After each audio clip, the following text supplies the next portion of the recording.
wabarakatuh. Salam sejahtera bagi kita semua. Om Swastiastu, Namo Buddhaya, salam kebajikan. Izin Pak Ketua, saya mewakili Pak Menteri yang kebetulan juga sedang berkegiatan di tempat lain untuk melaporkan hal-hal terkait dengan guru, khususnya tenaga honorer yang menjadi topik FGD pada sore hari ini. Pada bagian pertama kami ingin menceritakan kembali perjalanan dari honorer ini sampai kepada kategori 2 yang sebetulnya mengafirmasi apa yang sudah disampaikan oleh Pak PLT Sekjen dan Pak Isa tadi, bahwa dengan mandat PP 48 Jonto PP 43 2007, tenaga honorer ini diharapkan bisa ditangani dengan baik. Dan dalam prakteknya kebetulan kita bisa lihat pada waktu awal tenaga honorer K1 itu ada sekitar 920.000, itu sudah 860.000 diangkat PNS tanpa seleksi pada waktu itu. Jadi ini adalah data yang kita bisa lihat faktanya sudah sedemikian banyak sebetulnya yang diangkat. Dan waktu itu sisa sekitar 60.000. Nah, tetapi pada waktu pendataan ulang, THK ini meningkat 11 kali lipat, menjadi kembali jumlahnya 648.000. Dan kemudian juga sudah diberikan kesempatan untuk mengikuti seleksi pada tahun 2013, itu lulus sekitar 209.000. Jadi total sebetulnya dari 2005 ke 2014 sudah lebih dari 1 juta tenaga honorer ini direkrut. Nah, sebetulnya pemerintah tidak berhenti di situ. Setiap tahun selalu diupayakan penyelesaiannya, karena mandat dari PP juga berharap paling lambat 2023 ini honorer ini sudah selesai, diberikan kesempatan untuk menjadi P3K ataupun PNS. Nah, kalau kita lihat di 2012, sisanya sekitar 400-an ribu sebetulnya. Dan jumlah ini naik sedikit karena tadi yang sudah diberi kesempatan untuk tes di 2012 ternyata ada sekitar 2.000 lebih yang berkasnya tidak lengkap, sehingga pada posisi akhir THK 2 kita itu ada di angka 410.000. Dan kalau kita lihat di 2021 ini itu ada sekitar 51.000 THK 2 yang sedang dalam proses seleksi. Jadi Pak Ketua dan anggota Pansus yang terhormat, kami tunjukkan juga bahwa keberpihakan pemerintah terhadap tenaga honorer ini ditunjukkan dengan bagaimana mereka diberikan kesempatan pertama untuk melakukan seleksi terlebih dahulu. Jadi seleksi tahap 1, seleksi kompetensi tahap 1 itu diberikan kepada THK 2 dan guru non-ASN yang ada di sekolah negeri. Kemudian pada kesempatan kedua baru yang tidak lulus diberikan lagi kesempatan untuk ikut bersamaan dengan guru swasta dan lulusan PPG. Dan diberikan lagi kesempatan ketiga jika pada kesempatan kedua masih belum lulus. Dan afirmasi pun diberikan sama seperti kita memberikan afirmasi kepada penyandang disabilitas, ya. Dan kemudian juga karena temanya usia di atas 35 tahun, juga sebetulnya di atas 35 tahun sudah diberikan afirmasi dengan 15% nilai tambahan.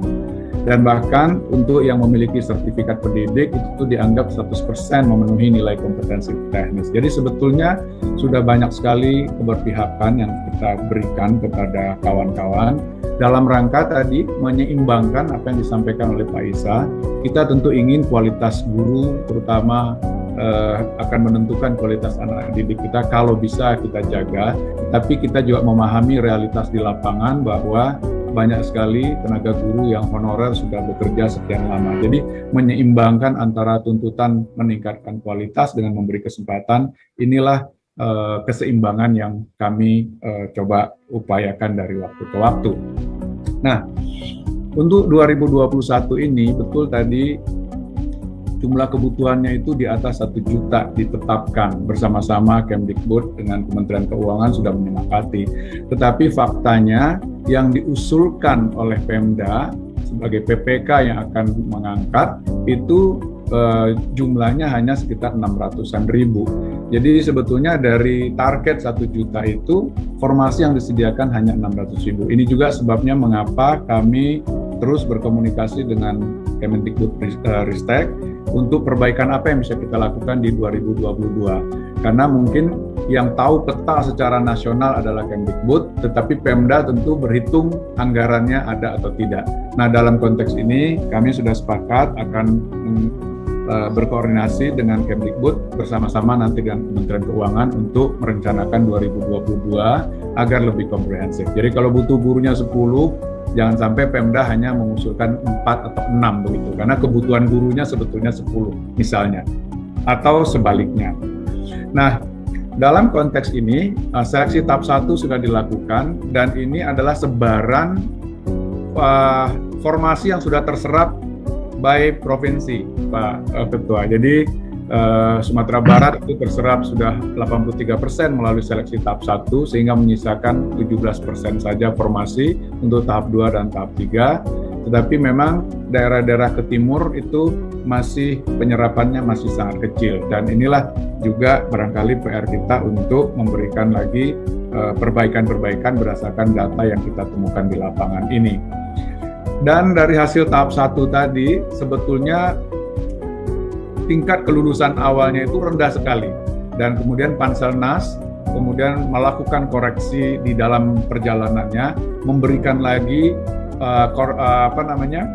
perbaikan-perbaikan terhadap nilai ambang batas dengan harapan jumlah kelulusan bisa menjadi lebih baik. Jadi kalau tingkat proporsi kelulusan awal sebelum dilakukan penyesuaian nilai ambang batas itu hanya 28%, tetapi setelah disesuaikan itu bisa naik ke 53,8%. Dan ini kita lakukan dalam upaya-upaya tadi bagaimana memberi kesempatan lebih banyak, kemudian memberi afirmasi juga kepada usia yang sudah menginjak 50 tahun dan lain-lain. Nah, dengan catatan-catatan ini, Pak Ketua, Bapak anggota Pansus, kami 2021 ini, catatan-catatan ini kami jadikan juga masukan untuk 2022. Jadi misalnya Dapodik itu yang harusnya menjadi rujukan data dasar kita. Nah sayangnya kadang-kadang datanya juga kurang akurat. Jadi memang perlu ada akurasi data yang lebih baik di Dapodik. Kemudian yang di 2021 guru agama juga pada waktu ini belum tercakup dalam data Dapodik. Jadi masih ada pendataan di 2 tempat yang berbeda. Nah, untuk 2022 itu kami upayakan dan sudah bisa diakomodir. Kemudian diseminasi teknis ini berdasarkan laporan dari BPKP itu ternyata ada kekurang siapan call center, helpdesk dan lain-lain yang bisa memberikan pelayanan informasi dan penjelasan atas pertanyaan-pertanyaan jika sesuatu terjadi di lapangan. Kemudian juga kebijakan terkait dengan pengakuan masa kerja. Nah ini agak sulit memang. Jadi masa kerja ini datanya sulit sekali diverifikasi. Bisa jadi usianya sudah 50, tapi masa mengabdinya belum tentu selama yang kita bayangkan. Atau malah sebaliknya, bisa jadi usianya belum 35 tahun, tetapi sebetulnya sudah mengabdi cukup lama. Nah ini memang kesulitan verifikasi data ini masih kita alami dan teman-teman BKN juga senantiasa melakukan perbaikan-perbaikan di sini. Karena itu Kementerian Pan-RB bersama dengan Kemdikbud, Kementerian Keuangan terus akan melakukan perbaikan-perbaikan dan terutama kami juga melihat tadi Pak Isa sudah menyatakan dana itu sudah dibundle di dalam DAU sebetulnya.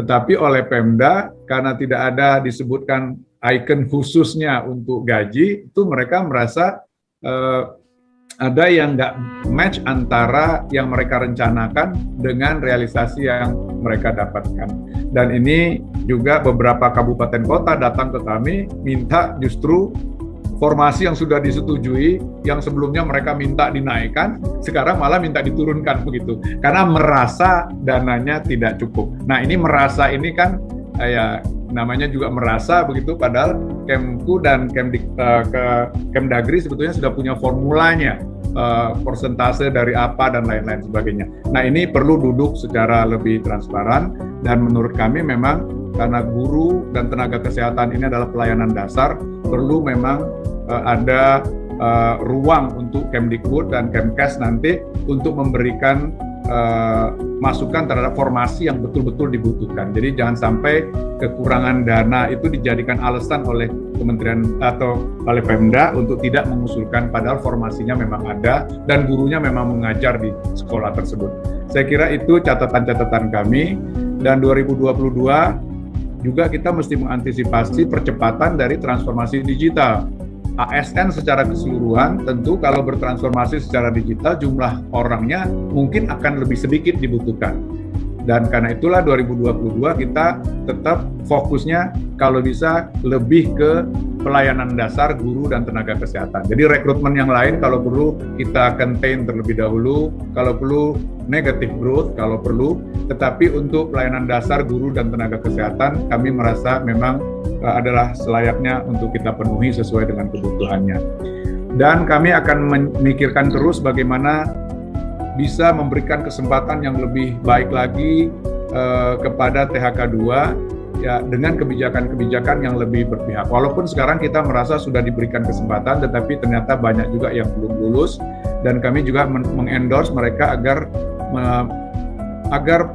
agak juga serius melakukan sertifikasi, karena dengan sertifikasi afirmasinya itu 100% bisa diberikan begitu.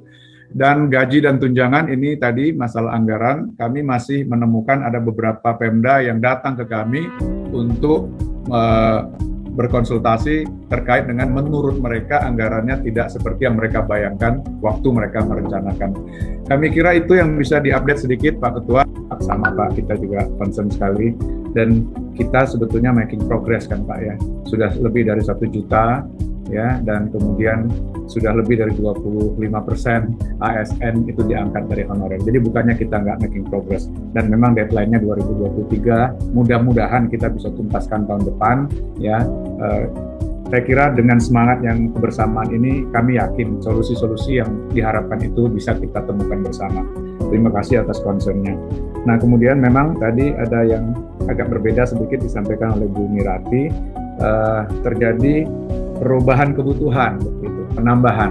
Nah persoalannya sekarang sistem rekrutmen kita ini kan batches ya, ada batch-nya begitu.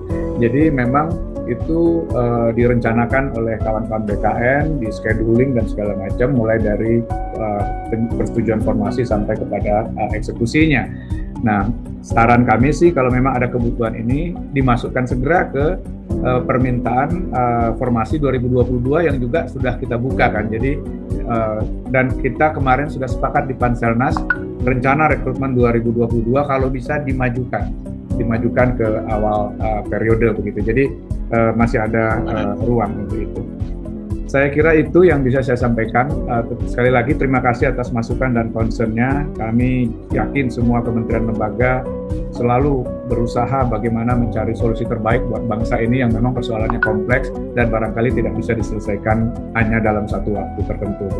Terima kasih Pak Ketua, saya kembalikan. Assalamualaikum warahmatullahi wabarakatuh.